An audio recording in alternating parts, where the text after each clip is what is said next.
নাজিল করেছি সেই নবীর কণ্ঠে তেলাওয়াত তো তোমরা শোনো নাই। সেই নবীর কণ্ঠে তেলাওয়াত শুনছে আবু জাহেল, উতবা, সাইবারা। কথা কোন ঠিক না বেঠিক?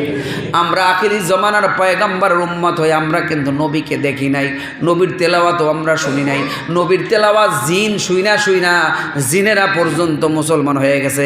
মক্কাতুল মোকাররমার মধ্যে গেলে দেখবেন একটা মসজিদের নাম হলো জিন মসজিদ। ওই জায়গার মধ্যে নবী যাচ্ছিলেন। নবী আলাইহিস সালাতু ওয়াস সালাম সপ্তাহে একদিন গিয়া জিনদেরকে ইসলামের তালিম দিতেন। জোরে কোন আল্লাহু আকবার। সূরা জিন নাজিল হইছে এজন্য 29 নম্বর পারার মধ্যে। এ মায়ের নবীর উম্মত, আল্লাহ রাব্বুল আলামিন বলবে যেই নবী এই কোরআনের দাওয়াত দিতে গিয়া, এই যেই নবী কালেমার দাওয়াত দিতে গিয়া উহুদের ময়দানে দান মোবারক শহীদ করেছে, তায়েফের ময়দানে রক্ত ঘা থেকে রক্ত জড়াইয়া বেহুশ হইয়া আল্লাহর নবী জমিনের মধ্যে লুটাইয়া পড়ছেন, সেই নবীর কণ্ঠে কি তোমরা কোরআন তেলাওয়াত শুনতে চাও না?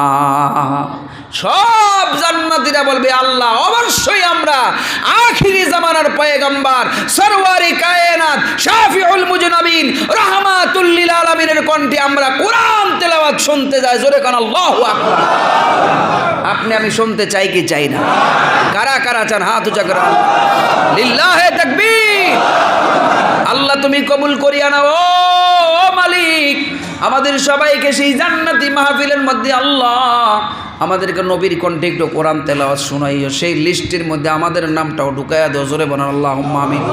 এবার আল্লাহ রাব্বুল আলামিন ডাক দিয়া বলবেন, নবী গো, ও নবী, যেই কোরআনের জন্য আপনি দান মোবারক শহীদ করেছেন, যেই কোরআনের জন্য উহুদের ময়দানে দান মোবারক শাহাদাত করেছেন, যেই কোরআনের জন্য তায়েফের ময়দানে রক্ত ঝরিয়েছেন, জুতা মোবারক রক্তে রঞ্জিত হয়ে গেছে, ও নবী আজকে সেই কোরআনুল কারীম থেকে সূরা ইয়াসিন তেলাওয়াত করিয়া শোনান।